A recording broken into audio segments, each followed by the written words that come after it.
kepolisian, unsur pidana kong kali kong. Bagaimana mungkin negaranya akan bisa? Lihat ini semua ya, ini panggilan dari putusan, pertimbangan putusan akan saya robek.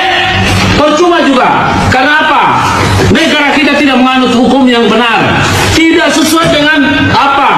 Konstitusi. Lihatlah, jaksa mempermainkan perkara, jaksa mempermainkan masyarakat. Ini saya robek nih panggilannya jaksa.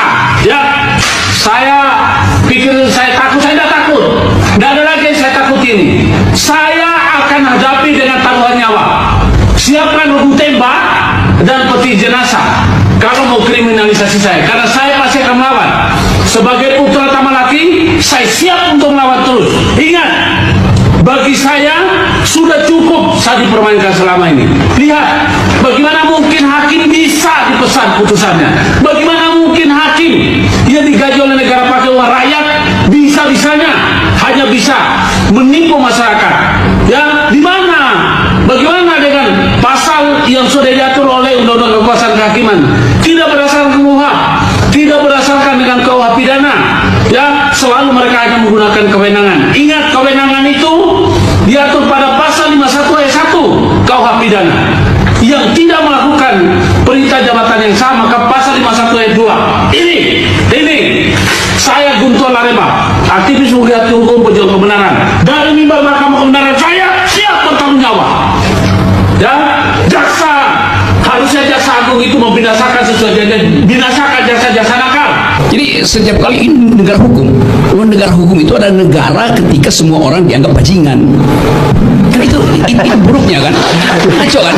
Saya ulangi ya, negara hukum itu adalah negara ketika semua orang dianggap bajingan. Iya, memang itu yang terjadi. Nanti ada doktrin equality before the law, semua orang sama di depan hukum. Padahal prinsip equality before the law bukan semua orang sama di depan hukum, tetapi hukum harus sama diakses oleh orang yang berbeda. Orangnya memang berbeda.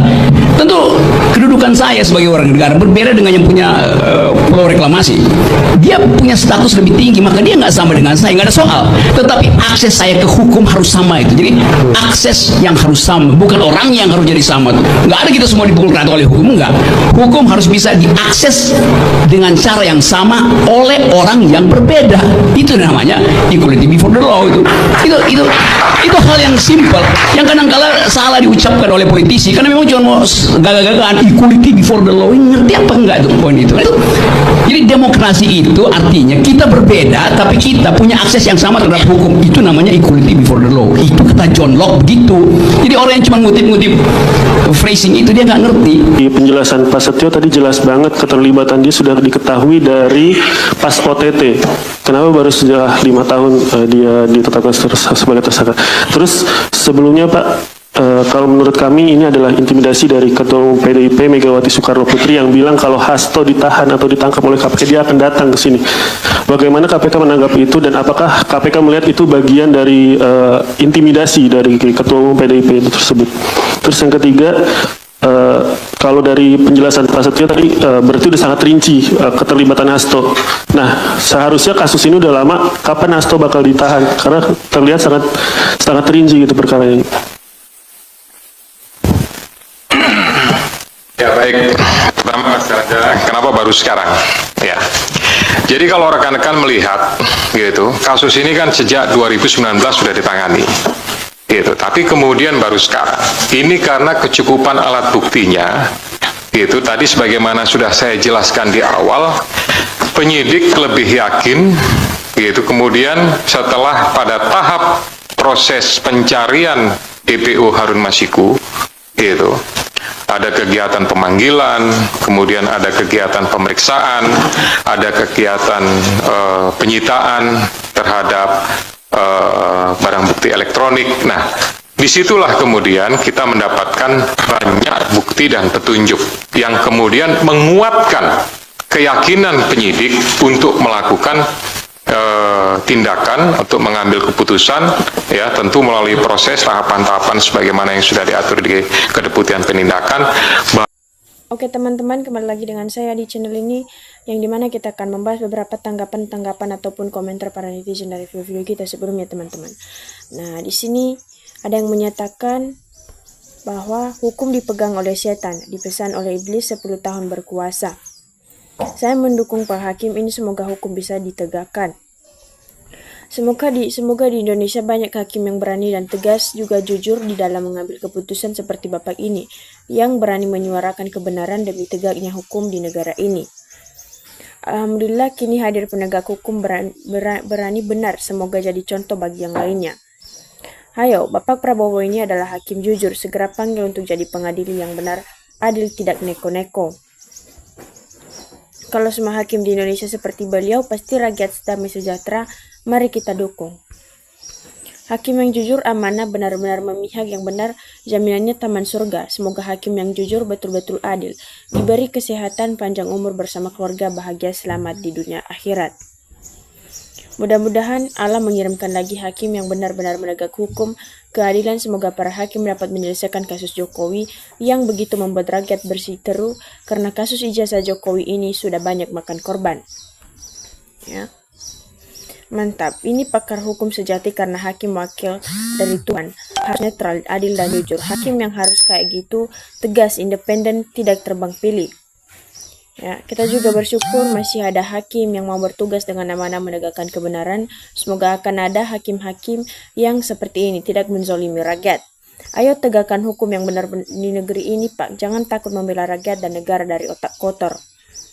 Jelas Jokowi dan kroninya perusak kehidupan dalam segala hal, maka pantas Jokowi dan kroninya wajib dihukum lagi dengan seberat-beratnya. Semoga Pak Hakim selalu dilindungi Allah Subhanahu Ta'ala. Hidup ini hanya sementara ya Pak.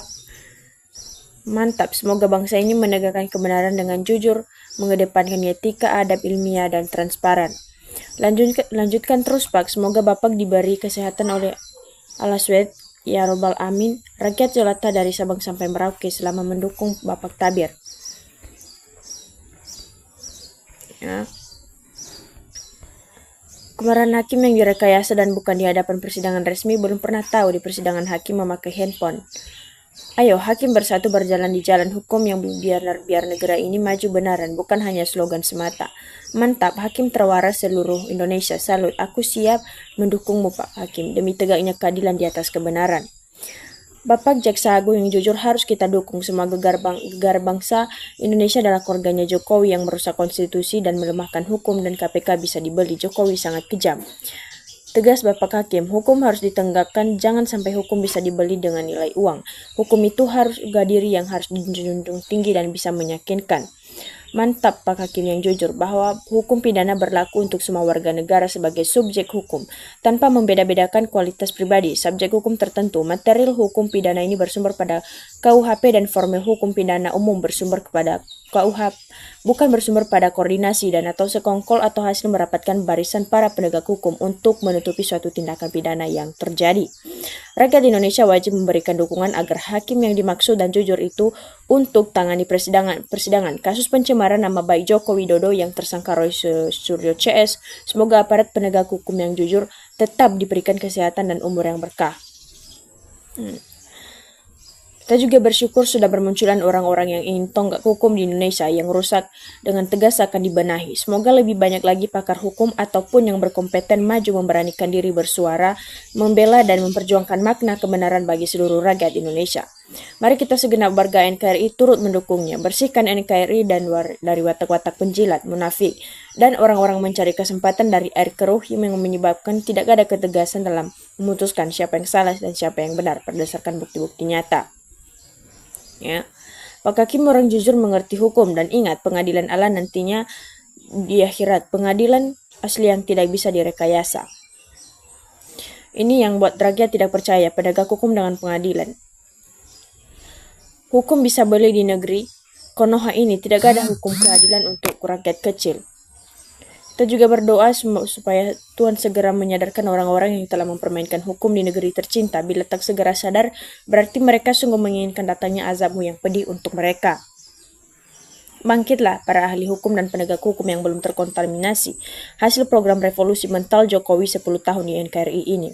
Para penerus raja-raja dan kesultanan di NKRI di bawah koordinasi Bapak Sultan Hamengkubuwono ke-10 Yogyakarta kiranya juga merumuskan satu sikap memberi masukan dan mendesak pemerintah bersama DPR untuk menyelesaikan kekisruhan yang bermuara pada pecahnya persatuan dan kesatuan bangsa ini yang berakar masalah dari saat keluarga Joko Widodo.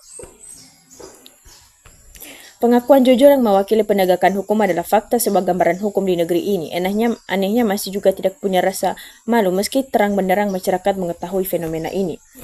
Ya, mafia hukum harus segera diberantas. Saat ini hukum berdasarkan pesanan penguasa atau orang-orang berduit. Sudah waktunya orang jujur, baik dan benar muncul menegakkan kebenaran dan keadilan untuk seluruh rakyat, bukan hanya untuk pejabat yang banyak uang dan kekuasaan serta teman sejawat ya. Rakyat mendukungmu Pak, katakan benar jika itu benar, katakan salah jika itu salah, tegakkan keadilan Pak. Kita juga bersyukur hakim ini benar-benar memiliki hati nurani, keluhuran, kejujuran. Semoga Tuhan selalu melindungi dari penjahat-penjahat hukuman di negeri. KPK mau tangkap yang merugikan uang negara, koruptor Hasto diungkit-ungkit lagi. Itu uang Hasto bukan korupsi, kalau nggak bisa kerja bubar, kerja cuma pesanan Mulyono. Hakim yang seperti Bapak ini yang rakyat butuhkan di negeri ini untuk menegakkan hukum maju terus Pak Hakim. Rakyat selalu mendukungmu.